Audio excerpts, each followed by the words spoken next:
Bei Scrum, einem agilen Framework für Softwareentwicklung, passiert die Arbeit in sogenannten Sprints. Ein Sprint ist ein vordefinierter Zeitraum von 2 bis 4 Wochen. In dieser Zeit arbeitet das Team an Teillösungen oder Produkten. In wiederkehrenden Meetings bringen sich die Teammitglieder auf den neuesten Stand.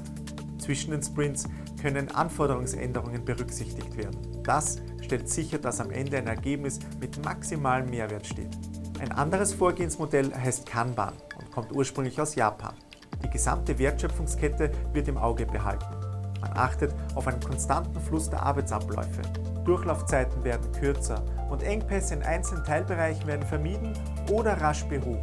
Um diesen Fluss der Arbeit zu visualisieren, kommen Kanban-Boards zum Einsatz. Sie zeigen alle Prozessschritte der Wertschöpfungskette. Das Wort Kanban bedeutet übrigens auch so viel wie Tafel oder Karte.